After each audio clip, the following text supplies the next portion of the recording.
Yeah. Oh, parties. Oh. They're talking about it. So,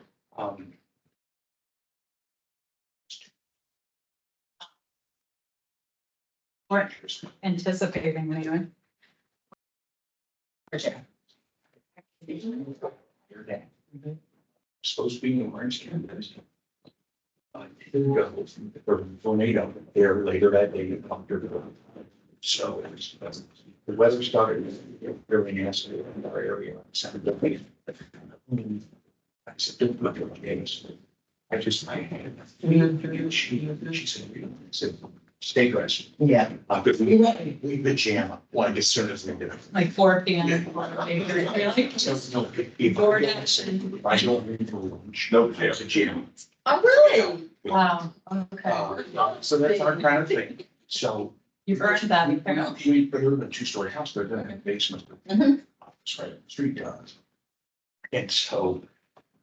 Sure enough, like, let's get back to this pajamas. Yeah, I'm like, people sleep in big like Brothers, clothing. Like, is it like the pajamas, it's a pajama shirt, the button up? Like, my kids are all very different.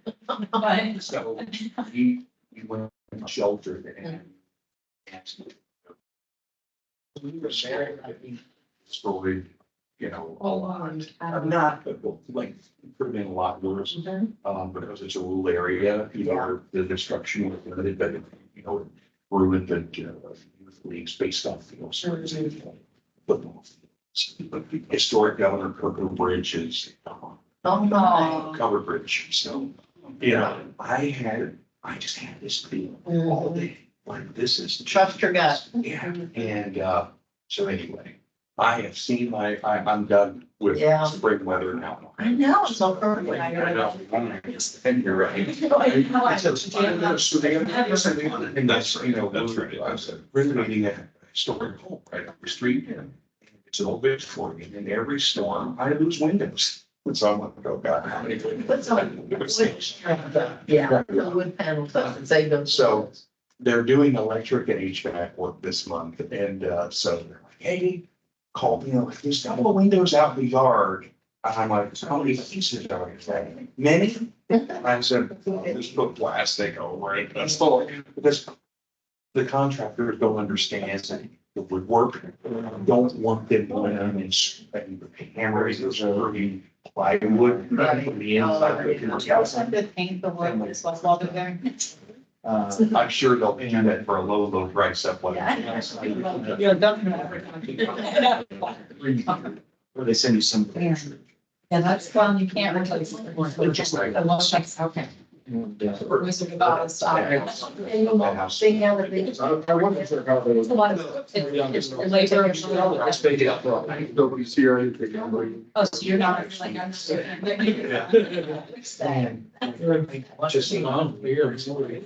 Just. Yeah, That's the yeah. thing. Oh, no. We're gonna won't be. You're like, can you nothing? Yeah. Wallpaper is also the devil. So. Or what that's. Yeah, I just thought, that's that much. Between 3 and 8 layers of wallpaper. Oh, no. That's probably. Yeah, and that, if you have somebody who does that for you. No. No. You know, that's something. If you have spray wallpaper. Well, the house still smells like vinegar. I walked in, I could smell vinegar still. There were toys over there, plant over here, a bird Something else. I know this area was just, it wasn't last. These are one pretty well for us. I say that. That or on It's, the, Okay. on the Well, wall. these guys, it, these guys use vinegar. They don't smell vinegar. Yeah, no. So they go to the wall. they get dog in for, which is probably more costly, but I've never tried vinegar. Vinegar gets everything. Does it? You should be ingesting apple cider vinegar and also using vinegar as a cleaner on stainless steel, et cetera. Don't ask me how I know it. Yeah, no, that's the white space thing. Yeah, it's natural, it is, Pots and things. the scent is significant. Okay. Yeah, for scorched items, I just did. let it soak. I throw it in the dishwasher all the time, probably ruining it, but it's a quick fix. I wouldn't suggest it for long-term wellness of your internal mechanics. Be a part of water, you gotta do what has to be done. Yep. Good morning, everyone. We're going to start the Ohio Elections Commission meeting. First, we would have the roll call. Mr. Richter. Mr. Lott. President. Mr. Knight. Here. Mr. Kirschner. Present. Mr. Colkey. Here. Mr. Carroll. Present. Ms. Hagan. Present. Chair Tavares. Here. Ms. Davis is absent and Mr. Colkey is sitting in her place as the alternate. We take a motion. I believe so, yes. There a motion for excuse? Second. It's been moved and properly second. All in favor, say aye. Aye. All opposed? Thank you very much. Next on the agenda is approval of our minutes of March 21st of 2024. Is there a motion to approve? So I think I'll share that one. Yes, you were. Been properly moved. Is there a second? I'll second. Been moved and seconded. All in favor, say aye. Aye. All opposed? Thank you very much.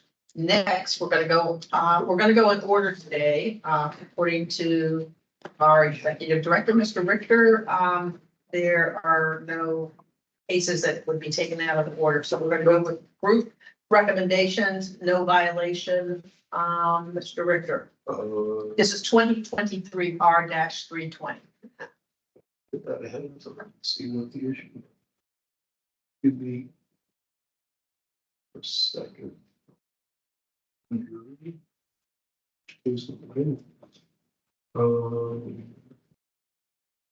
Oh, okay.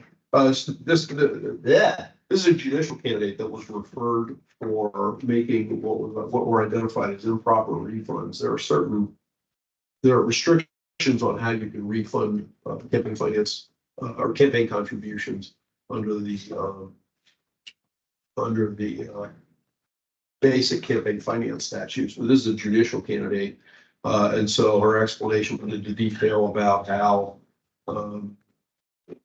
one exceeded the contribution limits, the judicial contribution limits, and the other one was from someone who, when it was originally received, was not a judicial candidate, but then subsequently became a judicial candidate. And so out of an abundance of caution, because one judicial candidate cannot make a contribution to another candidate, she returned those contributions. And so that being the case, where you essentially have someone who's trying to comply with judicial canons, I thought a no violation recommendation was appropriate. Any questions of our executive director? And do we need to go ahead and take a? Yes, yeah, Okay. this is potentially something that would require action, like a matter of business. It's been properly moved. Is there a second? Second. It's been properly moved and second. All in favor, say aye. All opposed? It has been approved by a vote of 7-0. Next category are the good cause category, and all of them are 2024 R. Case number 074, 077, 078, 081, 082, 083, 085, 087, 088, 093, and 094. Mr. Richter. These are cases where the report was filed. A response was also submitted to the commission. The reports were filed within the close time of the actual due date for filing. I think these were all pretty much post-election, post-general election campaign finance report filed. And so my recommendation of all these matters is to find violations, but for good cause, not imposed fine or for the matter of further prosecution.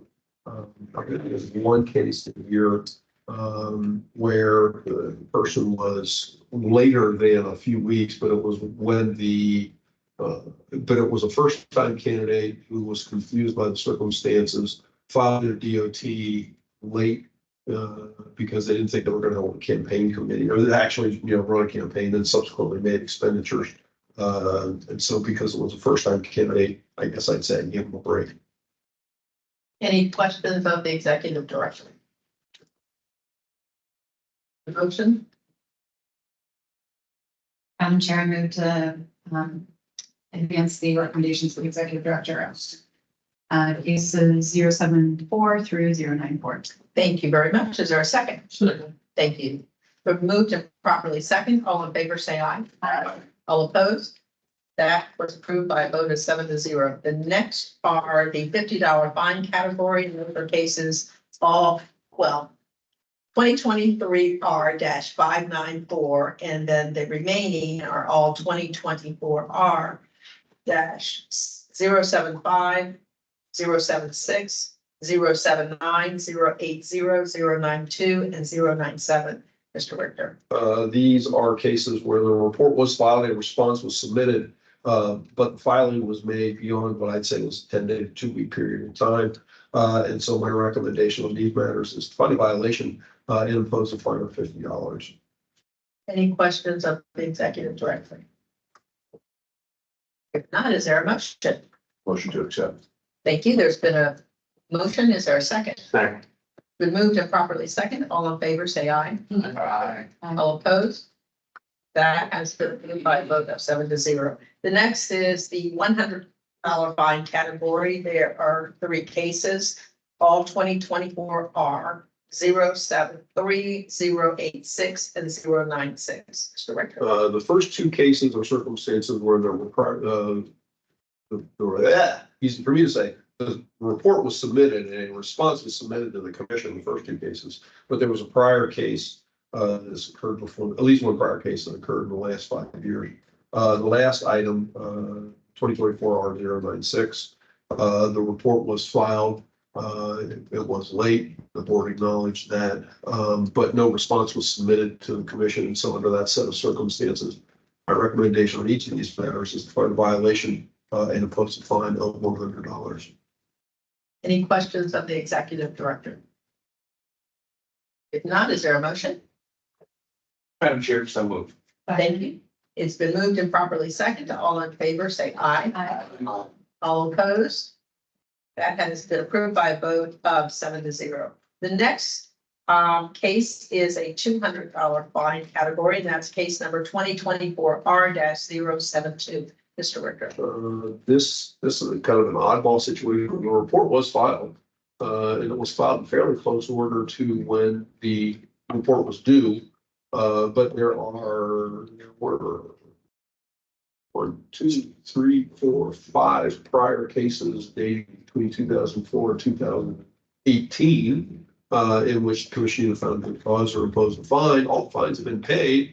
But no response was submitted to the commission. And so considering what we did at the last case, and the fact that no response was submitted, to give me an understanding of why the report was not timely filed, my recommendation is to find a violation and impose a fine of $200. Any questions of the executive director? Is there a motion? Oh, yes. No, I'll move the recommendation of the executive director. Thank you. Is there a second? Second. It's been moved and properly seconded. All in favor, say aye. Aye. All opposed? Thank you very much. That's been approved by a vote of 7-0. The next is a $35,900 plus $100 a day with reconsideration option. And this is for case 2024 R-089. Mr. Richter.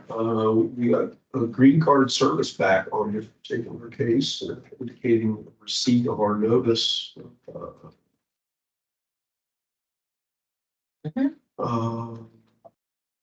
On actually February 26th.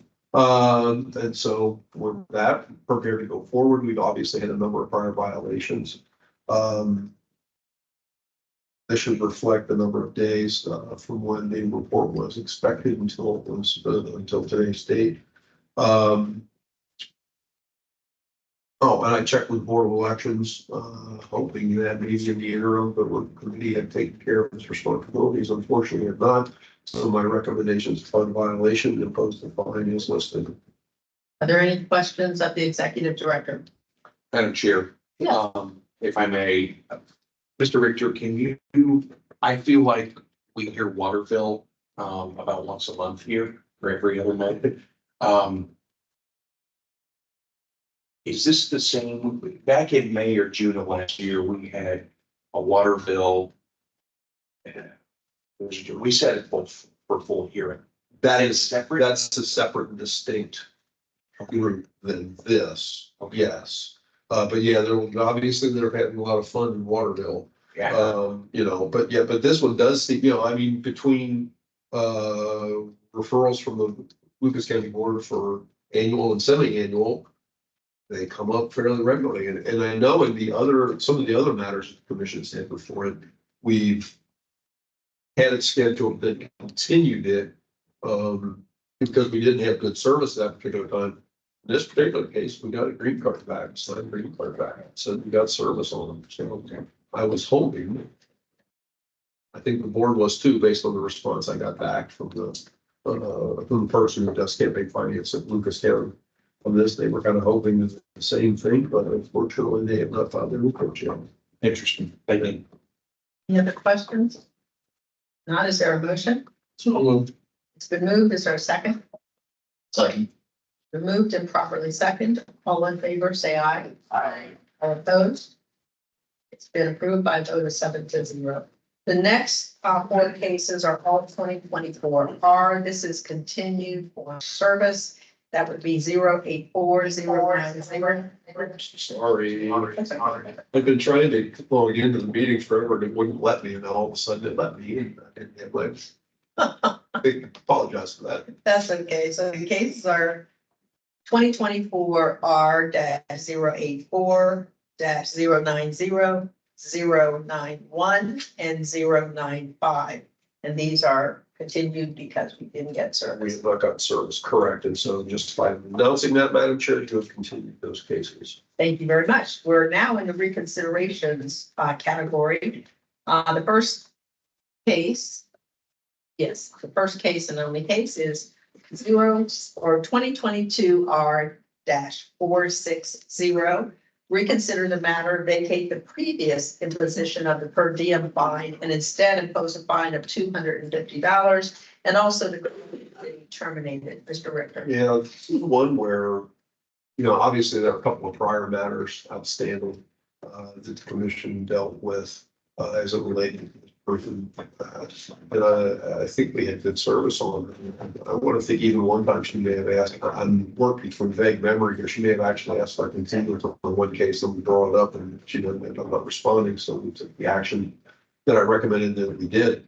But a few weeks ago, about a month and a half ago, I actually got a response from her. They have synopsized here for you, about her confusion, etc. She's having a problem balancing her account. And so, it was good to see that we actually got in touch with her and she actually reached back out and has attempted to file. I think she did file something with the board of suspicion was made. But my recommendation, as you can see, is to go ahead and reconsider the matter, and actually, I'd say all outstanding matters, vacate previous imposition of per diem fines, and instead impose a fine of $250. I'm going to answer any of the questions that the commission may have. Any questions of the executive? Oh, Director? and to declare the committee terminated. Correct. Any questions? If not, is there a motion? So moved. Thank you. Is there a second? It's been moved and properly second. All in favor, say aye. Aye. All opposed? The vote is 7-0. The next category is to reconsider the matter, vacate the previous imposition of the per diem fine and instead impose a fine of $100. These are three cases in 2023 R, all 2023 R, 224, 280, and 290. Mr. Winter. I'd say these are all pretty standard recons. We made the finding that we did in terms of a violation, $45 a day, because the report was not filed at the time when the commission originally took action. Subsequently, they came back to the commission asking that the matter be reconsidered. And so my recommendation on all these matters, kind of standard, I'd say a standard recommendation is find violation. Reconsider the matter, vacate the previous imposition of a per diem fine and already found a violation, and instead of the per diem fine, impose a fine of $100. I'll be glad to answer any questions that the commission may have. Any questions? Yes. I'm sure. So what would the per diem fine have been? For each of them? I have to look at each one. I guess, But it would be much more substantial. that's what I thought. I'm not gonna, I guess, vote against this. I continue to be concerned about fairness you know, I look at this and they would have that huge per diem fine. Now they've contacted us and we're gonna drop it to 100. And earlier we approved a $200 fine of someone who was a few days late and has historically paid all the fines. I continue to think that we don't look at things as equitably as we could. So just make that comment. Move on. I would just add, Ernie, that I'm looking at it here, that this person did move in the interim period, intervening period. I don't know when, but it's according to the explanation, and then didn't let the board know. And so who knows? Understand. I mean, there's some mitigation on this, but I understand what you're saying. I think we all agree with. But Any, big pretty, yeah. any other comments or questions? If not, is there a motion? I'm gonna accept the executive director's recommendation. Thank you very much. Is there a second? Second. Been moved and properly second. All in favor, say aye. Aye. All opposed? It has been approved by a vote of 7-0. The next is reconsider the matter vacating the previous imposition of the per diem fine and instead impose a fine of $200. This is case 2023R-318. Mr. Richter. Yeah, this was one where we never got a response initially from the from the candidate. We did from the treasurer. We kind of gave an explanation, but no report, nothing had been filed. The candidate came back in and subsequently, and so we made a finding of violation and imposed a per diem fine. When the original report for essentially this, an addendum, excuse me, would have been due, an amendment to the campaign finance report. Subsequently, the candidate has come back in. I do have it reflected as no report received, but he gave an explanation that would be what essentially the board was looking for. And he explained the facts and circumstances of the case. And so based on the set of circumstances and the fact that there were a couple of priors involving this particular candidate, my recommendation is to find the violation. But I did it again. To reconsider the matter, to vacate the previous imposition of a per diem fine and instead impose a fine of $200. I'm going to answer any other questions the commission may have. Any questions about insurance? If not, is there a motion? So moved. It's been moved. Is there a second? Second. Been moved and properly second. All in favor, say aye. Aye. All opposed? The vote has passed by. The motion has passed by 7-0.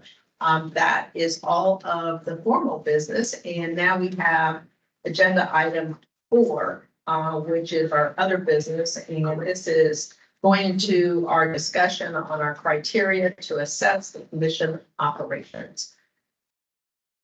Yeah, I circulated kind of, I guess, an update that I prepared as it relates to operations, putting it generally.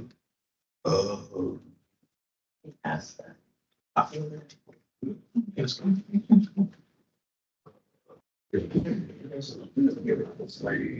Or that way. Or that way, the first one as well. So we kind of prioritize a few things. I like it. Okay. And as I gave a little bit of an explanation in an email yesterday, we're moving forward on the electronic payment system. I had a variety of documents filled out, completed, sent in. And for some reason, Chris and I are having a hard time having the company that's supposed to help him do the page on our website. Only at the CBOS. CBOS is the name of it. And, I mentioned that to the person in the treasurer's office the last time I talked to her. And so she sent another email out saying, hey, okay, we're ready to move forward on this to us and those folks. We really got a response. Chris responded back to him and said, okay, guys, help us out here. We're ready to go. And I'm not aware of it. That was right around the time I was leaving on vacation. Correct. And so that's the only holdup we have at this point. I think we've done everything else that we need to do as it relates to setting up the process with the treasurer's office, with KeyBank, where it will actually take place. And now it's just a matter of, getting them to come in and help us do that. And I wish I could offer a better explanation of, what the holdup is there, but I don't know the answer to that because nobody seems to be reaching out to us. Or even just dropping it unannounced to say, okay, here's, because what, in the very initial conversations I had with this, going back really, about a year and a half, I guess. They talked about the fact that somebody would probably need to come in and, either come into the office, and work through it, or work online back and forth, I guess, in a Teams meeting or something along those lines, and they haven't. They keep reaching out to them. Yeah, let me ask you this. So these electronic payments so that people can pay their fines and things online. Correct. Yeah. And you guys are working on it? Yeah. It's on track. And it's moving along. Yeah, I mean, like I said, we're waiting to get it so that, Do you have any concerns that it'll be able to be implemented? based on everything I've talked to with the treasurer's office, no. Okay, then from my perspective, let's let them run with it. I mean, just to give you an update, that's where we are. We're kind of moving along. Yeah, okay. I guess my own question, unless somebody else has some questions of the executive director about this particular item. Mr. Knight, did you have? My only question is the company itself that isn't facilitating the website, our website. If people don't know how to do an electronic payment, it can't be done. And so Right. is this a standard contract with the state of Ohio with this company? The impression that I have been given is that this is the company that does these kind of things in concert with the treasurer's office. So, yes. Are they an approved state vendor? I'm assuming so. I don't know specifically. Through the state as opposed to just on our own? Yes, Okay. yeah, the contacts have been, like I said, from early on, CMOS people have been involved in telephone conferences that I've had with the treasurer's office, with one particular person was the primary contact person with the treasurer's office. Yeah, and the chair's question is a good one. I mean, as long as I want to make sure it's a state approved vendor, that's for darn sure. There will be instructions online when processing payments about how to do it, I would imagine. What they've walked us through, and you can maybe clarify a little bit more, is that we'll set up an additional page on our website where, we'll say something like, pay your fine here, or, also pay your fee here, because the counties will be able to do it as well. And it will go to a page where, we'll work with the CMOS company to identify essentially the basic elements of, Which credit? case, right, with the case number. If you're paying a fine, case number, name, names, et cetera. Or if you're a county coming in to pay a fee, then it'll be identified the county, and the fee amount, and then it will get floated over to the treasurer's office. On the future friendly. Let me ask you this, is there a contract to be signed in connection with it? I have not been given an indication that there is, no. It's just a matter, everything in my conversations with the treasurer's office, it's been, okay, they'll be in touch with you and they'll come over and help you set up your page. I mean, if it's a state approved vendor and it's user friendly and you have it under control, those are my primary concerns. But it seems like they're not getting back with Yeah. the OEC. That's the problem. Yeah. We can't move forward with this until there's a page set up. So our constituents, whether they're individual campaign committees or the county boards of elections, are paying their fees. And it's been going on for quite some time. And I'm just wondering if the treasurer's office needs to weigh in on this to get it done.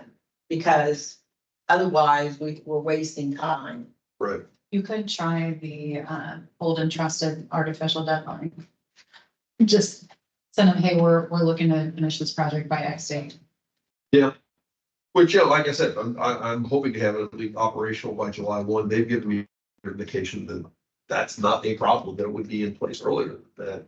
And I'm thinking, based on what they've talked with us about, that, and my recollection is, this is going back a ways, when we first started talking about doing this, they kind of said, well, here, look at this. This is what the Attorney General's office has, and it's pretty basic. If you look at what the AG's office page has is, basic information, whatever they need as it relates to their resolution, because they have about 2 or 3 different pages, I think.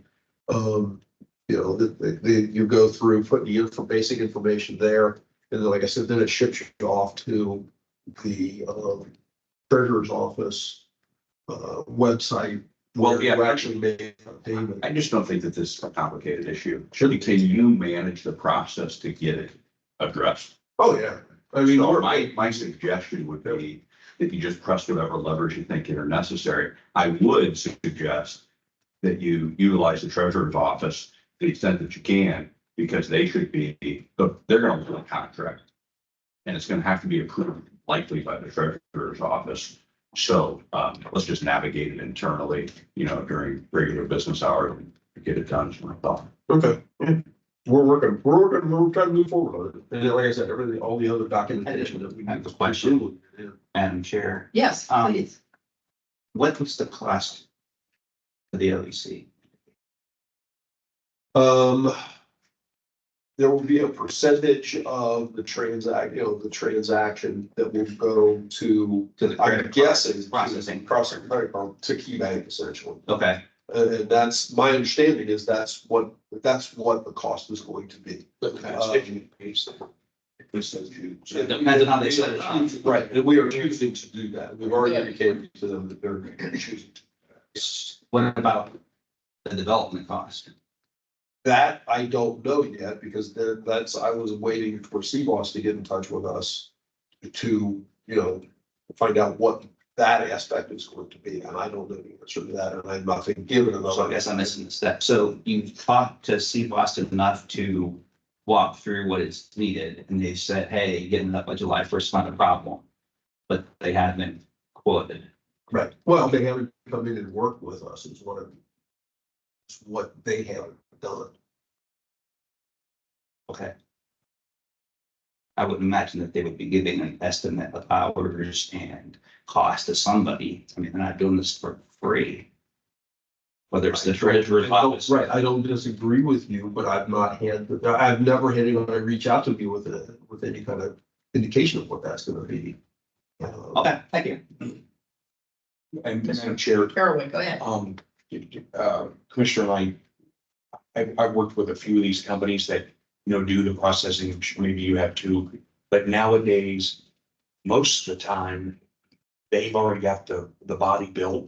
They just plug in the routing numbers and stuff, and then they collect their fees on the back end. Most of the time, there isn't a set fee anymore. Maybe at most a few $100. I just did one a couple of months ago. It was free. But they're taking a percentage of the transaction, right?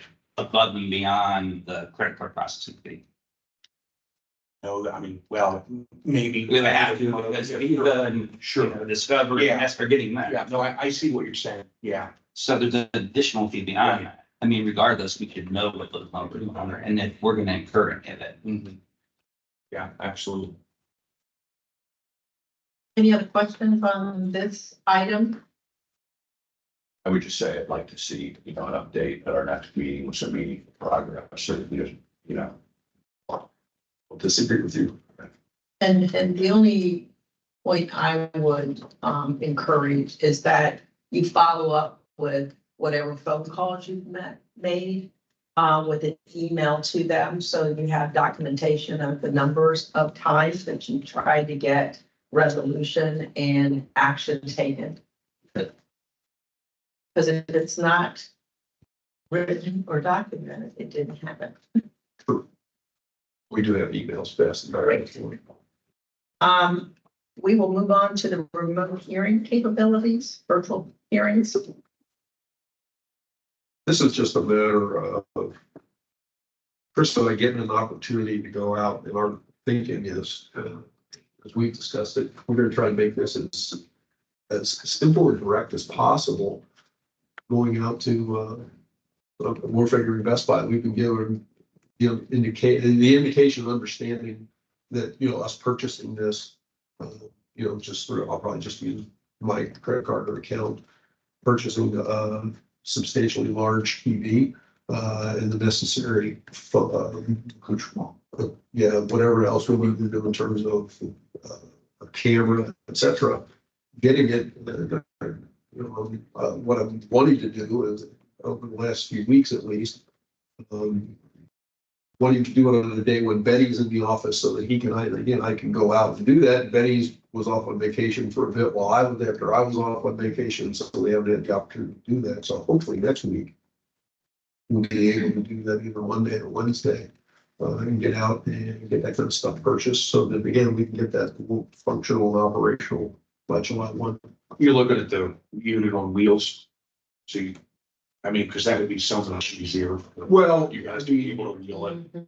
We would need to purchase a cart, so essentially, after some discussion with OIT and, a couple other folks over at DAS, they had mentioned for essentially what we're looking to do, the most cost effective and simplest way would just be to purchase a TV, to purchase some sort of a webcam to mount onto that TV, because, with the TV sitting there, and I've got it hooked to, say, my computer here, but I can put someone on the screen, you'll be able to see everyone. Or, I'm sorry, you'll be able to see them. They wouldn't be able to see you without the camera. So I've got to have a camera up there, so that they can see who they're speaking to as well. And so our understanding was that that's going to be our simplest and most most effective, yeah. Yes, Mr. Kirsch. Just two things, we dealt with this, the Ohio Court of Claims as well. Then we can trust you guys to get the remote hearing capabilities up to speed, couldn't be all that difficult. Two issues that I saw at the Ohio Court of Claims, a lot of times they bring folks in that were incarcerated, for example. So one, really need to make sure that the technology works, because we are the ones that don't look particularly good if the technology doesn't work. It pitches in the giddy up, things don't come across well. It just needs to be connected well. They need to be able to hear and we need to be able to hear. So we'll entrust you to get the technology like how it works. Second piece is, and for an item, I wasn't part of the survey, but I saw later on, being able to manage folks in hearings. That becomes even more of a challenge when people are on television and they feel less accountability when they're not in the room. So we're really going to have to, I think, double down on controlling the meetings when those types of things occur. As a commissioner on the Court of Claims, we dealt with those issues. You could see people were a little less respectful and a little less mindful the further away that they got. Now we control the ability to reject that process if we so choose after we get on that path. But look, on this item, it seems to me remote hearing capabilities, line it up, make sure the tech works, and then we're going to have to be mindful when we go forward about control the room. What we, and this is, gosh. I'm going back to going back to 2020 when we were when everything was essentially online. And we were effectively doing this by essentially just using a computer through Teams. Yeah. And everybody was remote. We did that way, and then we actually had some hearings done that way.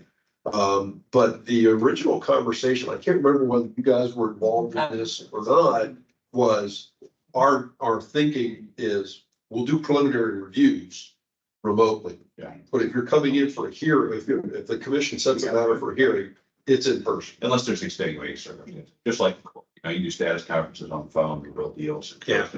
Unless they're real extenuating circumstances. And I think Teams or Zoom are really the main platforms in town. So you're gonna have to either do one of those. Teams. Yeah. Teams is what we're using. Yeah, Teams is what I'm using now because that's what the state of Ohio. If you have a computer, or a large television screen, should be a no-brainer. Just gotta make sure the tech works. Yeah. Yes. You mentioned the OWL at some point. It's $1,000 investment that creates all of this clarity, has the right pickup on voice, audio, visual. That way you're not having to toggle and mess with your computer. It zones in on the right person who's speaking. You don't have to pivot computers, do all kinds of clunky stuff. So. Yeah. We know it's an investment, but seems like if we're going remote, we have to make it. What's all? It's an Allen gadget that turns around to whoever is speaking. And the visual is on that person, the camera, microphone. And the audio is pretty good on the. Yeah. Yeah, too. it's. I worry about the audio. Gotta make sure people can hear. Right. So the last thing we want is something that looks less than professional. Correct. It's pretty high level for conferencing, but you would just need like a little table here somewhere in the middle. It captures all, and the full time you have the full band of the full commission. And then you would have it pan to the appropriate person who's speaking. It automatically does that seamlessly. It's not even on like a rotated motor type turn. It's just, The camera behind the. Yeah. That's great. Low, yeah, come right in, boom, boom. That's what we I need. don't know how to set it up, but. yeah, you're not allowed to touch it. Yeah, It's don't probably very wise. index the Yeah. lens because that is an investment gone out the door. Ask me how we know. Okay. I didn't do it, but it is forever ruined, so. And on that note, I guess, Chris, I probably check the Best Buy to see if they have it. If not, I'd probably go with Amazon or some of the other companies that you might get a better deal. Yeah, and I'd have to look back at, I spoke with someone at OIT regarding it. As I said, I would have to refer back to the email and I would find it. But I think after it was all said and done, the route that we were opting to go at the moment was going to be around a quarter of the price. And didn't know if we would need all the bells and whistles of it. I can look back into it and see if anything's changed or see, I can reach back out to OIT again. That have had experience setting them up or working with them and the costs, et cetera, just to verify and double check. That's not a problem. We don't need gold plated, but it better work. Yeah. Well, and do the AV people that do, is there IT AV people of the state that have this stuff just sitting around? Like, is there not a shared piece that we can't get a hold of? I mean, Shared service. yeah, I feel like there's some legislator who has that sitting in their office that might, if they know about the need, be like, yeah, you can borrow it on, twice a month on Thursdays. There has to be some department. Yeah, I mean, you see, I can't imagine the state doesn't have the IT capabilities and hasn't done it before. For example, you could call, Dan Borchert at the Port of Claims. I know that they've gone through this process and electronic payments. Even this, but, I know that they've been using video conferencing, so Court of Claims would be a good contact too. This can get done, and I'm sure the state has other contacts. Any other suggestions, comments? Thank you all very much. Next is succession planning. Mr. Richter. Yeah, the next couple are just ones that, as I've indicated, it's getting closer now to where I'll actually be reaching out first to the governor's office, and then to other appropriate persons, on, kind of succession planning, case management, costs for that. And, discussing with everybody how to proceed and what can be expected or what will be allowed, I guess, to a certain degree, as the governor's office goes through their budgeting process as it relates to this. So, I won't have a report on this at the next meeting, but I am hopeful that, I will make arrangements to start that process in May, and hopefully sooner rather than later, so that I can start the discussion. Mr. Kirschner. Yeah, kind of new guy, wasn't part of the survey, but I've tried to observe over the last 60 days. And it seems to me, with all the really great work that Mr. Richter does, this is the single biggest issue that faces the commission. If you imagine all the work that's done, all the background work that's done, and where we would be if there were, an accident or natural attrition.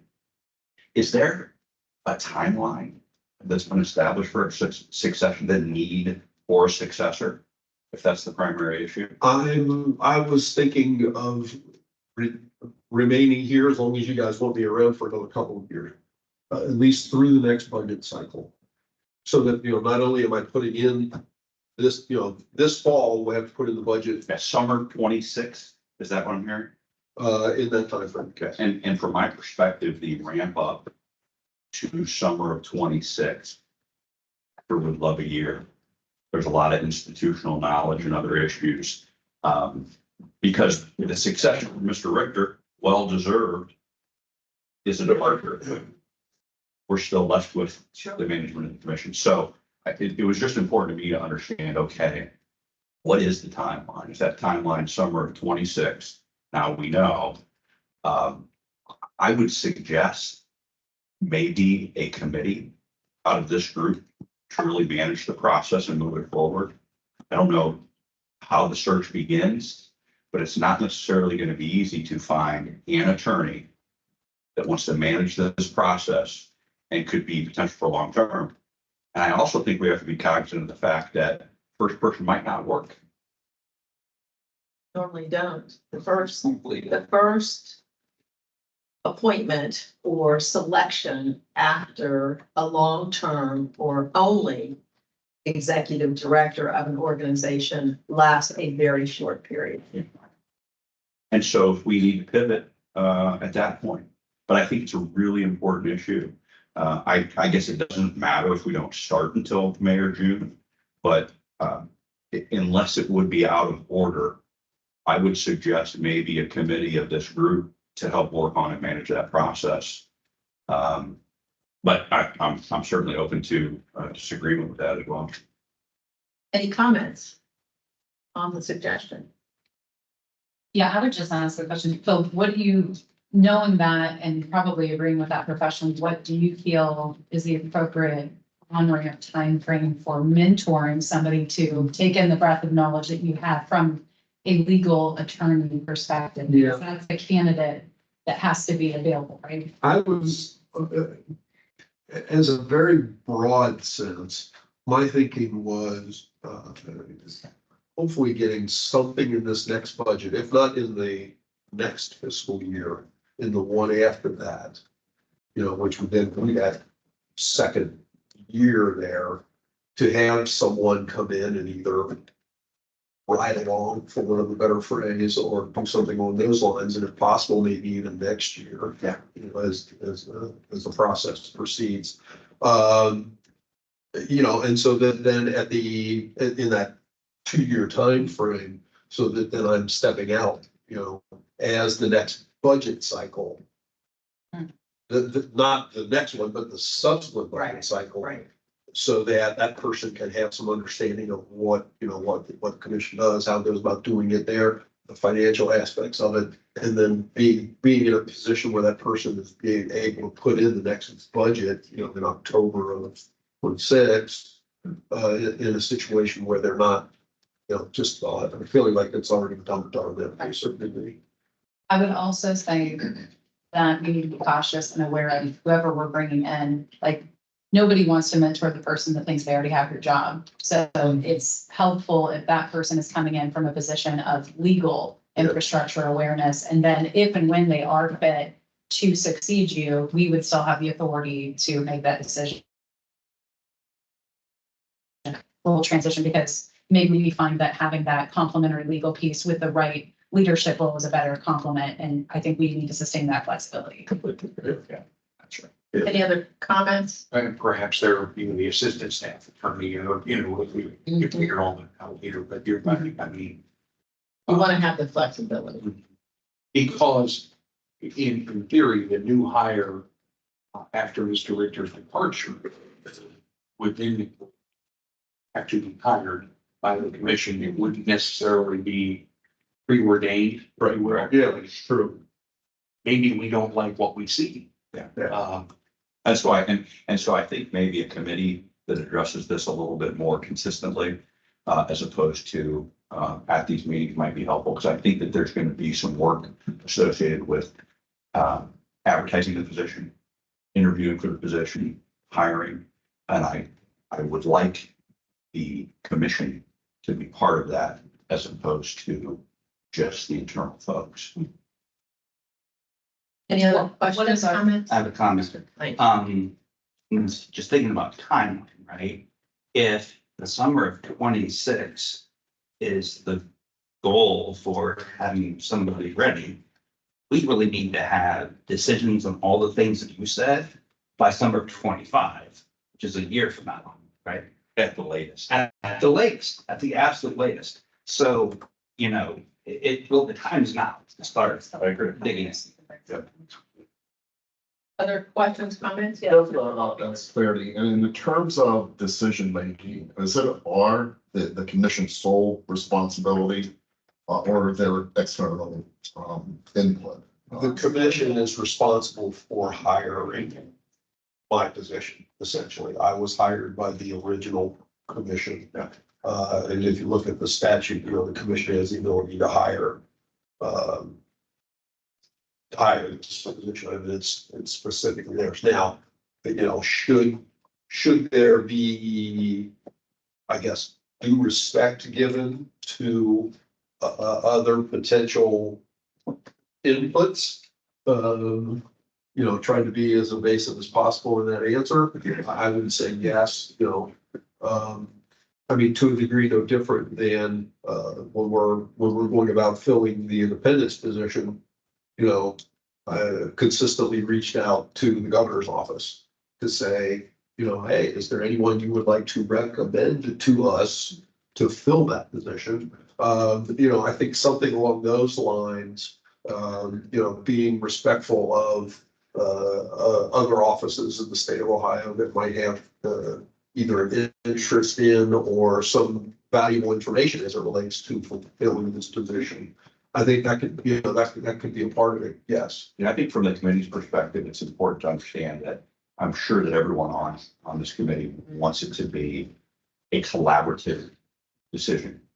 It's also critically important that we get the right person. So it'll certainly be collaborative. And we'll follow appropriate chains of command, but at the same time, we want to make sure we get a really quality person because it's a critically important role. Sometimes you gotta be careful with being too collaborative because you ask a certain type of person and they're gonna decide for you, right? So, you know, not knowing, you know, the modes of operation and egos of all the people involved, I would err on the side of coming up with what we think is the approach and then asking for input around that. Because if you do it too early, you're gonna get told. Yeah, I would agree with that. And I think we all have to remember what the statute says, that it is the responsibility of the commissioners, those that are seated at that point in time. And so our putting in place the process is critically important. These are all independent bodies working with and a part of state government, but otherwise they wouldn't have put independent individuals serving on the commission to make the decision. So and I agree with Mr. Knight. The more you involve other people, then some people will think it's their decision to make. And, you know, we don't want our toes to be stepped on because, you know, we reached out and then the assumption was it's my decision. Madam Chair and Secretary, I would just also say, I agree with all of this. I think if our posture is that we value the insight of any candidates that are recommended to us, we still have full vetting authority. Right. And so I think it's just a formality that at some point we take in recognition that they may send a higher caliber quality candidate that we can find on Indeed or wherever. But I think exhaust all options and we just through, you know, our vetting, choose the best candidate and whatever political pressures come. So be it. Right. And that's always the approach that I've taken when we, you know, through the years as we filled the independent position, which is a decision of the 6 partisan members, is, you know, hey, you know, if you have someone that, you know, the commission, you believe that the commission should, you know, consider for this position, please forward that name along to us and, we'll put them in the hopper more or less. Mhm. Because it is, I can't say I go about saying it is the commission's decision, but, I certainly don't say that we'll bring that person on. Right. It's a matter of, we'll consider that person with anybody else that may come into our consideration, so. And the history shows we're a small enough fish in the sea that they're not just banging our door down to send people over. So while we might be getting really excited about somebody stealing our decision-making power, they have other things going on. Hopefully some through. I think the more potentially controversial thing you have to determine and then push for if we believe it's right is if splitting the position in two. Because then we're gonna need more budget and then, though we have the authority to fill this position. Yeah. We may have the authority to fill two, but not the budget. Well, here's the big picture. I completely agree. Big picture thought is that, it's now we're on a May, June timeline. Then the summer hits and we're in September. Then the holidays hit, we're early next year, and then we're looking at 25. My thought, because of those concerns, how do we structure it? Who do we interview? What do we go about? Unless it would be somehow not proper, would be to have a committee of this group made up of a Republican, Democrat, and Independent, along with the staff, to evaluate this and provide monthly updates about the truly moving along, rather than taking more time than necessary. That would be my suggestion. Thank you, Mr. Kirschner. And do we have some volunteers that would agree with serving on this committee to help move us along, and then certainly work with our executive director, Mr. Richter, and whomever he chooses from the team at the OEC on this committee, to work with the committee? Madam Chair, Yes. I have a question. Yes. Do we have any awareness of what space you have in the budget right now? Like what kind of money? In simple terms. Yes, yes. And that's, you're right, and that's. Room above and beyond current salary. Correct. Yeah. And that's, that will certainly be a critical part when I reach out first to the governor's office and then to OBM to discuss the process. And, just a little bit for your information, I started, we've actually changed budget analysts in the intervening period, but last year, as I was doing the budget, this current biennium that we're in, I talked to the then budget analyst and tried to say, okay, here's what we're thinking. Here's kind of an outline of where we are. His suggestion was, go talk to the governor's office first. This kind of a time frame, because when I talked with him originally, it was like last August, it was like too early to talk to him then, because the current budget situation was going through the process. Reach out to them in this May, June timeframe, then work your way through OBM, legislative leaders, et cetera. So that's why I'm talking about doing it in this kind of a time frame. Is that's the advice I would give on my budget items at that time. Okay. Madam Chair, Yes. part of my, Caroline. thank you. Part of my other concern, it's not really a concern, but Mr. Richter, you have not given this commission a firm date. And so I do not want this process to begin and then, there's this arbitrary deadline, so to speak, for you to pack your boxes. So it would be helpful if you could come up in the coming months, more of a concrete date rather than sometime in 2026. Again, we're not trying to push you out the door. You can, I think we would all agree, you can stay till 2040. We'll all be gone, but you can stay. Yeah. He does me something. 27. But I mostly agree with everything that's been said here. This is incredibly important. You are the sole, pretty unique in the fact that he's the sole person that has held this position since this commission was created. And it's not an easy, it's not an easy position to fill. But I would like some clarity on when you want to cut your cake. Okay. That would help us, I think, a little bit. And I don't think I need an answer today. Right. Obviously, we're not pushing you. You're the one that brought this to us, a year ago today. Yep. And so, I do think a little bit more firm, because maybe that's the end of 2026. Maybe it's the beginning of 2020, whatever circumstances change. So Yeah. that's the only point I. I think that's a wonderful, and the only other thing that's here I would add with that is that people don't just depart organizations because of a natural retirement. Right. There are many reasons, and we would be left with significant legal absence if something, so I think we need to be very cognizant of that issue as well as we begin our plan.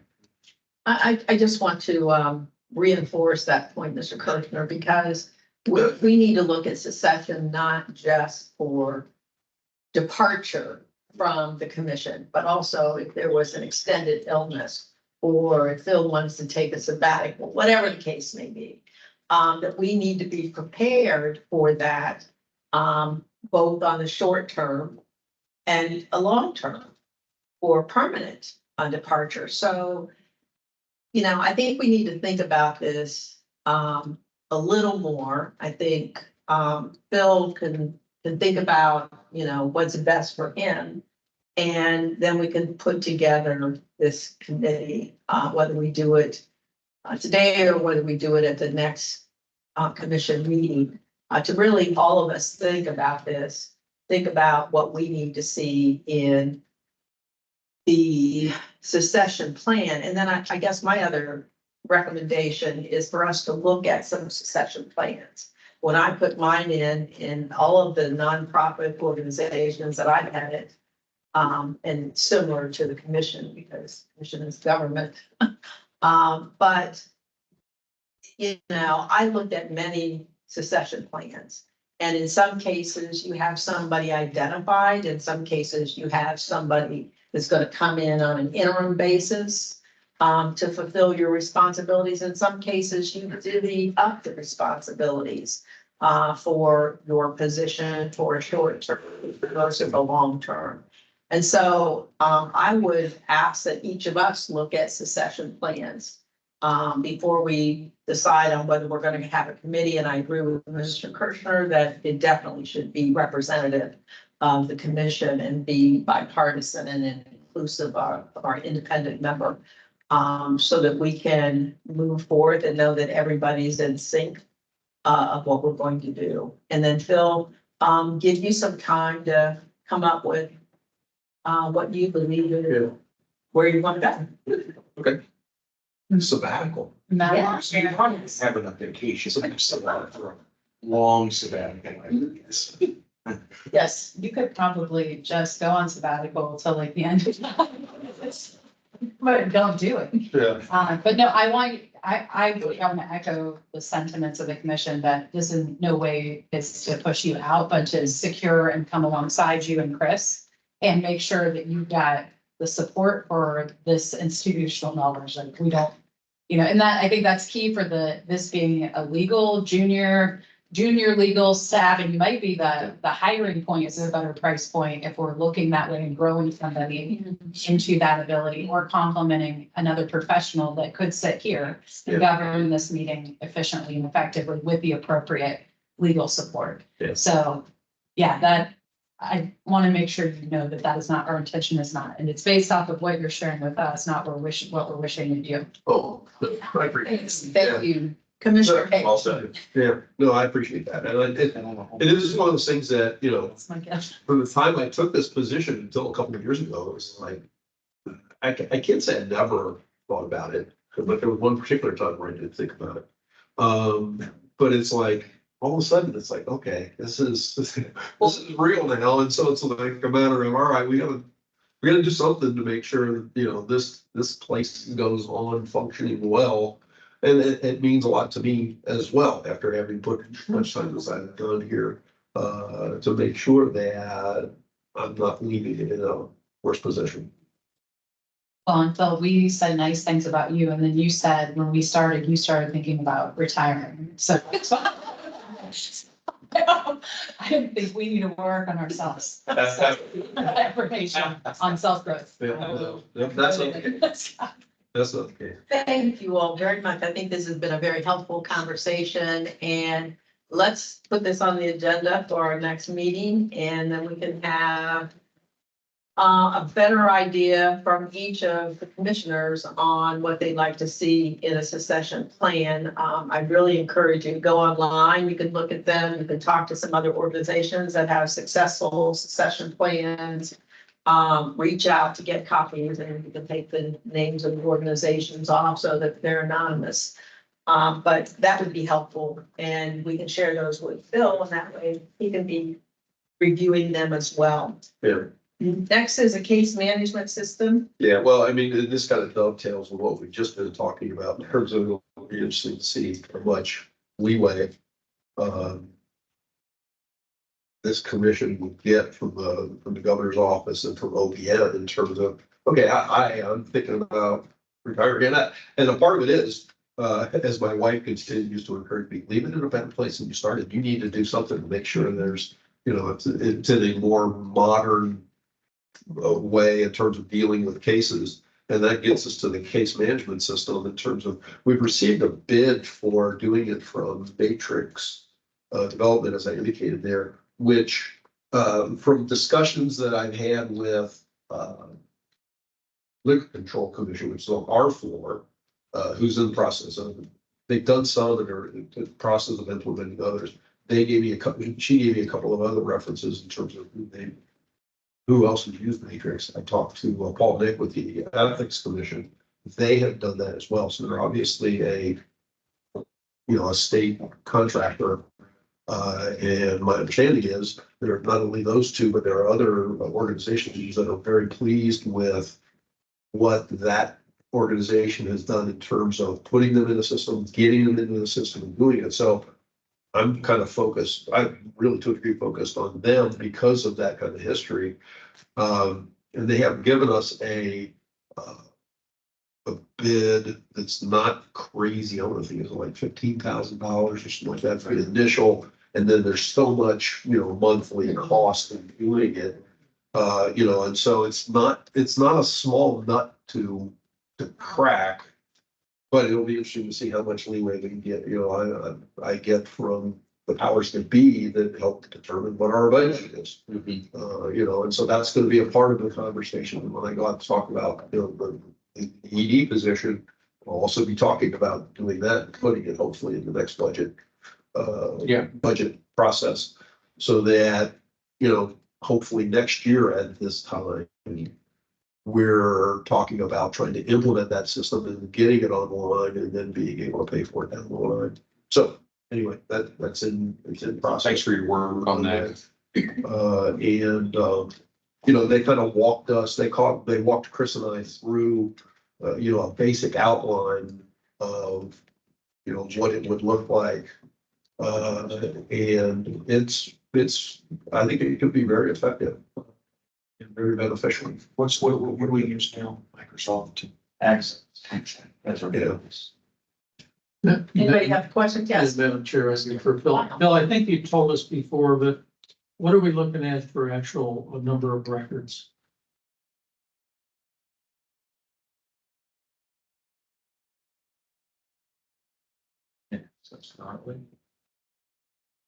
A number. Well, then we would have in the case management system. So you want to be able to have it, there we go. Like, hey, Michelle, 30,000. 36,000. I was looking at, I got the database open, I was looking at it, and it wasn't giving me a number. I was like, wait a minute, what's going on? I think that price is 36,689. It's just the migration. Yeah, and some of that would go back to then, what is it that we want to migrate over? Because there is, when I originally did this back in 1996, 5 essentially, I grabbed old data, data that the commission had available to it at that time, back to like 1989. I think it was even earlier. Well, I did some, I think 89 is what we've got in the,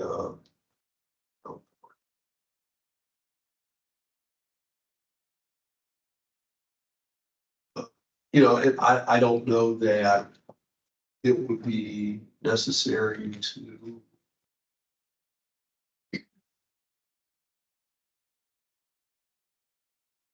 Yeah, 1989 is in our active database. 1989 is as far as I go back to. And the information from 89 to 95 is sparse, to say the least, because it was sparse at that time. From the time the commission became an independent agency, January of 96, including some 95 cases, the information is a lot better, more complete. I don't know that we need to go back all the way to 89 to transport that data in, and even some of the others, you can keep it, you know, on an old system, because actually I've got and I haven't looked at it in years, obviously. I have old OEC data, so I've got some information here that probably goes back to 80 or 81. That is not very good information. I So you envision us having two systems? Only The old system. only in that, yeah, only in that the old system, you know, will remain out there as a historical record. But, you know, they'll allow you to transport some of your data into their system.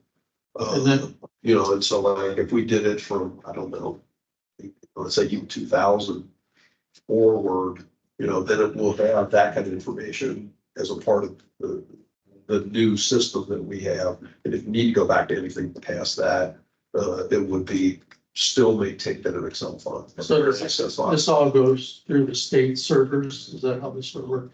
I mean, do you have your own individual server? Well, actually, we've got storage on, we've got, Chris and I and Betty each have drives that I think are on the state storage system. I also have a lot of information on my C drive on this computer, you know, because you transport back and forth, but the active database is located on from the states. So is the C drive connected to stocks? Of the SOC. My C drive is not, no. No, our G drive, which is our shared drive, that is, and our H drive, which is our personal drive, because each employee has a copy of the shared drive for your agency. And then for your own, Right. you have what we call an H drive, which is for each individual. Right, and those are slow too. And those are on the side, and that's why I don't consider what I have on my C drive as being, essentially the active files. I create that, so like if I'm working from home, go to wherever, actually, if I'm even working at my desk, but I want it to work a lot faster, I'll copy it from the general drive that we have and just talked about on my C drive, and then I can go through things much quicker if it's on my C drive. So, we pay so much per month for the capacity to have storage on the computer server. Any other questions? I just have one. I guess my only question is, why wouldn't we want to migrate all the files that we have over to whatever new system we go with? So for historical purposes, if we can do it and it's not gonna cost us more money, since the files before 95 are small. Cost would be the issue, and I'm not sure exactly what that cost would be. And I would probably look at, negotiating that with the firm, because if we only have 36,000 records, and that's including all of them, correct? Both those from 89 Correct, through 95, correct. I would rather have everything that we have. And you can get both costs, but Yeah.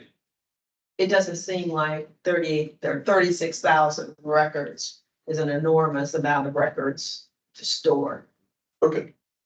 That's just, I don't disagree with you. That's just something that I was, just kind of randomly thinking that, you don't use that information that much as we go back into Now, looking into what's here. I'm sure, does the commission currently have access to the case file? You guys, I don't know how I mean, there's a difference between theoretical access and actual access. Do we have access to the case files? I think the simple answer is no. Yeah. And so I. But, I mean, if you ever wanted to get it. I understand, yeah, that's the theoretical. Exactly. So Right. would this be a cloud-based case management system that the commission would have access to? Or would it just be something for the staff to have access to? Well, I think it would be cloud-based, and it is something that now everyone would, presumably, if you wanted it, everyone, well, almost everyone would have access to, because one of the aspects of the ongoing cost is, you know, when we discuss it with, I mean, right now, obviously, there's three of us that have access, and that's it. There is a fee, and I think they said is it 10, that, you know, it's like, regardless of whether one person does it or 9, 10 is like their minimum number cost, at least as of right now. Who knows, it may change between now and then, but, and so, you know, we would be paying for 10 access points to the database, because that's their minimum charge is what they had told us. And that's what, that's what they told us, and then we talked with the lady at, liquor control, you know, she was saying the same thing, they have a minimum cost and. Are you using a vendor that other agencies have used? Yes, It would be similar to payment processing. yes. Good. Yeah, like I said, I've reached out to them because of the contact I have from the liquor control, other places that have been referenced to us, and I think did they see quarter claims too, if you recall? I don't. Well, Cory Mike does abundant case file, so I think that'd be a good place to start, but, you know, at this point, none of the commission members have access. Correct. And so as long as it's permissible to allow cloud-based access, I think it would make it easier for everybody, because really the only information that we receive is the information that the staff gives us. Right. As opposed to the commission having access as well. So I think that should be at least part of the decision-making process. And it is, and the only reason why I said, you know, most is with all due respect, Mr. Kolke, you know, as we have 3 staff members, at least right now, 3 staff members and 7 commission members, that adds up to 10. That's their minimum cost. That fits in really nicely. If you got to add 2 alternates, I'm not sure exactly what the cost would be to add those. And it could be something that it's relatively minimal. Just one alternate, so they can all, for that matter, just Exactly. commissioners that, we can all share one. Right, We're not gonna use it enough for. Right, them to do but- this. You know, with their minimum cost, everybody would have access to it, based on what they told us. That was a great discussion. Now, how about moving on to our budget plan for 26-27? Well, And I think are you adding annual strategic operations to that, or? those were the high, you know, the land were highlighted items from everybody that had like cut one thing of interest, and those 2 got to go hand in glove. You know, in terms of, as I get information back from the governor's office and OBM as it relates to positions, as it relates to the case management system, et cetera, that will impact what we can do in the budget. And then, you know, that will impact some of what we look at in doing over the next couple of years for the commission. So that's kind of where those 2 are kind of there. In the glove, I guess I would say. Any questions, comments on those 2 items? Just one, if the budget's to be submitted in October, and historically you've not presented it to the commission, I guess my question would be, are we gonna change that and have some sort of a synopsis to the commission for input? And if so, would we target that for August, September? Yeah, I would say August only because of, you know, the time frame of, you know, completing, doing all that. And what you know, obviously what I will do is send out the current budget submission that I did. So, you know, you guys will all have that. I can do that at any time, really. And then show where we are expenditure wise in these years. And then be prepared to go forward from there. Any other questions?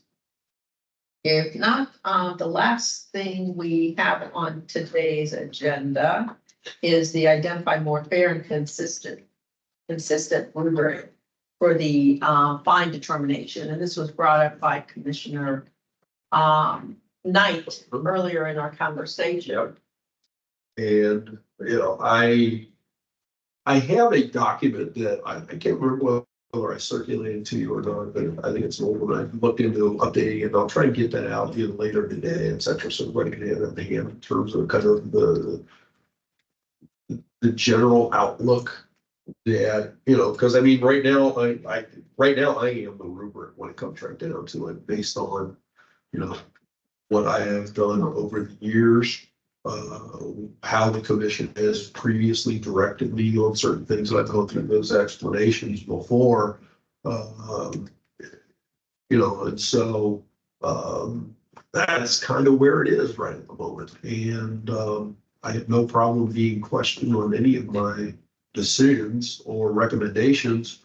But that's, you know, that's the history, that's where they come from, is the experience that I have I personally generated in doing the recommendations.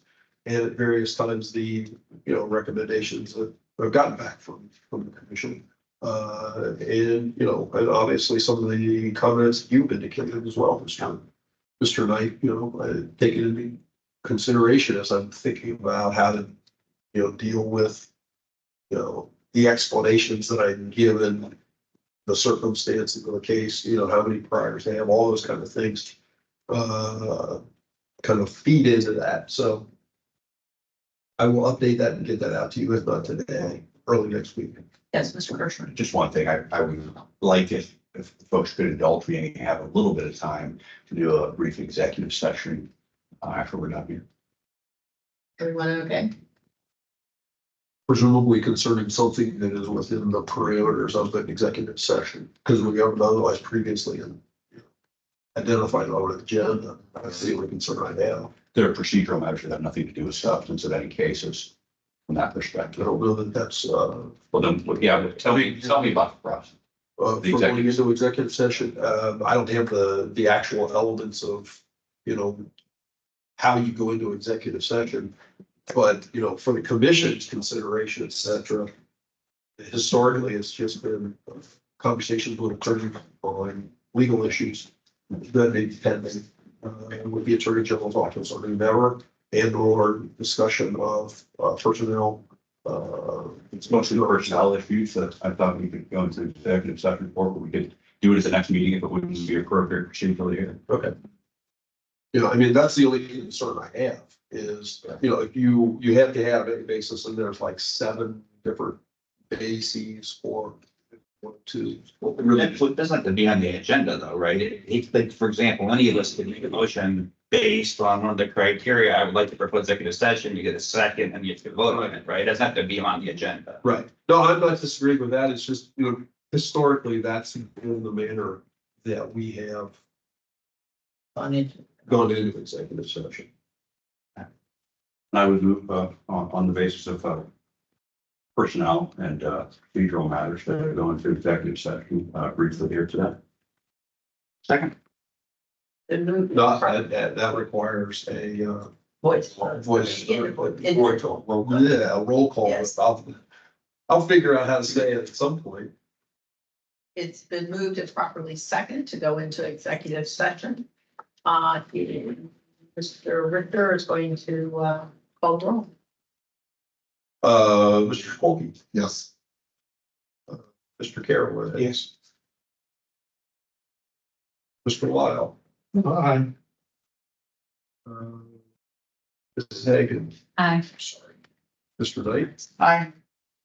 Mr. Kirschner. Aye. Chair Tavares. Aye. That is a unanimous vote. We are now in executive session. Turn off. But yes, let me go. Turn off. The camera will be off, it will be muted, everything is. Staff. Staff. No staff. No staff.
Wow.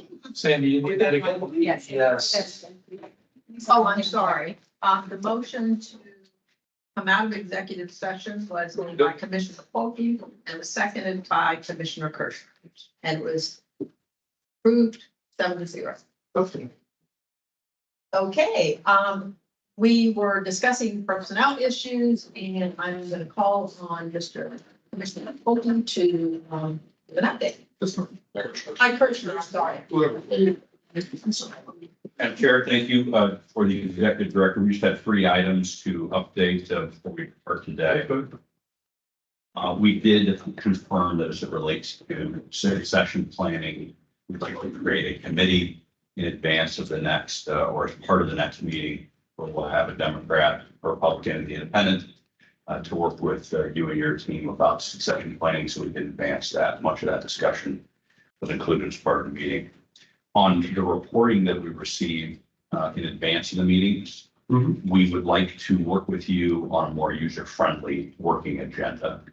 Something that would include, for example, overview, recommendation, rationale. Some of it we think is a bit confusing, and so we'd like to just streamline things a bit in advance of the meetings for preparation purposes. And I think Mr. Caraway just had one other request. Madam Chair, Mr. Richter, we did talk briefly about some of our personnel and, where we're at, placed, et cetera. But we would like to, for you to reach out to the AES in the coming weeks. And after the next meeting, if we could take a look at the hearing room down the hall. I know you had some concerns with its size, but we'd like to take a look at that after next meeting. That's what, which hearing room are you talking about? Right, literally the one with the dais, right down the hall. Oh, over this way? Yeah. 1920. I mean, I'm willing to look into whatever, but the dais area is just not big enough. I don't think there's enough chairs to encompass even the 7 commission members, much less. I know. Anyone else. We want to take a peek. It's actually unlocked right. Oh, is it? Okay. So if you want to take a peek, I think, all right, there's 4 chairs up there and I think you could fit a 5th. Okay. I think it was saying something cool. Well, I'll just sit out in the audience. So, Whatever works, as long as you're present, there really isn't any obligation to otherwise, yeah. okay, so if it's unlocked, disregard that. We may be able to either move forward or not move forward based on what we want to. Thank you for willing us know. Absolutely. Any other comments, suggestions? Yes, Mr. Why, I know, the length of the hour, and I apologize, if, I accused it during the last, part of the last meeting. Mr. Richter, did you have any additional input? And I apologize if you've already given everyone else this update. You're meeting with the Prosecuting Attorneys Association. We got the written memo. Yeah. What were some of your what are our next steps in your opinion on, is that part of the rubric? Discussion, is It it? could be a part of the rubric discussion, certainly, but I don't know. I mean, I don't know if there's any other real options available aside from, maybe the inefficient manner in which we're doing it. When it comes right down to it, because certainly, the prosecutors have spoken as it relates to, their thinking about it. And I thought one of the most interesting thing to me, as we had the conversation, one of the more interesting things was the fact, one of the, I didn't necessarily get introduced to all the prosecutors that were there. One of the things that they brought up was, our process and thought process has always been wanting to make sure that filings are made more than anything, as much as anything else. And that the primary basis why we impose substantial sanctions is to try and get somebody's attention. Works sometimes, doesn't always, but it works sometimes. And their comment was that once you send it to them, that wouldn't necessarily be a part of their initial process. And, that they would be looking to get, if they were to deal with it, a criminal conviction and it's only a misdemeanor violation. And that that would be their focus is, because that's their job is to get a criminal conviction and not necessarily have as a part of anything, the fact that a report would need to be made. Now, certainly you could argue that indirectly by getting that it wouldn't come to it. But that I guess stood out to me more than anything else in the conversation that I'm recalling right at the moment, was once we would pass it along to them, it wouldn't be a matter of, okay, let's get the report filed. It would be, can I get a conviction? Actually, and from my standpoint, not to belabor the point, the compliance, or, the financial aspect would be the last of my worries at that point. Fair. In a case such as this, that would have been referred to a prosecutor, they would have either refused to acknowledge the existence of this commission, refused to answer. Their per diems has a certain very high dollar amount. And at what point, when there has been service performed on this person that has a potential violation, we don't have the luxury of just saying, oh, well, some commission in Columbus wants to talk to me about a law that I may have violated. I'm just going to ignore it. Yeah. We just don't have that luxury. That's not the way it's supposed to work. Mhm. And so my concern all along has been, we have all of these per diems adding up in our system, millions of dollars worth, I'm sure, at this point. Once it's referred to a prosecuting attorney, we're done with it. I mean, it's over here. Case closed. We've referred them at. Yeah, as it relates to that particular case, anything else we would. Correct. And I know that referring for prosecution is the most serious thing that this commission can do. So we obviously wouldn't do it lightly or flippantly, but I guess what I'm trying to say very respectfully, not to you, but for kind of the Prosecutors Association, I don't really care that they don't or do or don't want us to do this. It's in the statute. So if they don't necessarily like, and I appreciate the fact that you went to them and, tried to get them to embrace our idea. We're not talking about hundreds upon hundreds of cases. We're talking about 10 a year at most, or 15. I mean, this isn't a huge volume. So anyway, I know, you know my position on it. Yeah. I'll probably say it till the day I'm dead. But thank you for the update. I apologize for taking the commission's time. Any other questions or comments on this issue? Any other questions or comments before we ask for a motion to adjourn? We have a motion. It's been moved and properly seconded. All in favor, say aye. Aye. Opposed? Okay, we are adjourned. Thank you. Sure. Yeah. And Bill, I touched your computer, I was sure that it is off. So I just wanted you to know, in the case of personal privacy violation. These.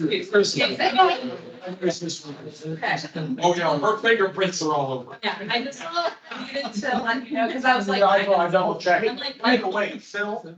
Yeah. I was just gonna ask you about. Oh, yeah, don't forget, were we supposed to take one of these? Yes, please take those things so that I can get them out. I mean, so that you're well informed on the upcoming case. How many forests did you get? Wow. Yes. That's You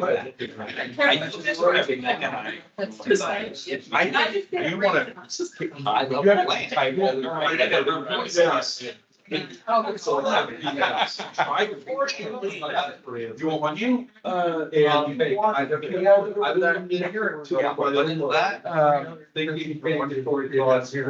Republicans. I've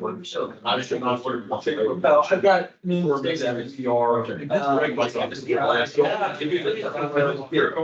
Okay. Like this is considered the same thing of the people with the license. Yeah. There's a lot of people that deserve each other because, Vote them out. they can't seem to get along. That's what I'm just saying. In this particular case, we're discussing, but Democrats as well, it goes on both sides, but These folks down there right at the moment are, Is that thing on? Yeah, it seems like it's still rolling. I'll wait for the cliff notes. Seems like it's still rolling. yeah. Always. I'm gonna go. But anyway, that was, we were, so without looking at it, I can't tell you. It's not, so.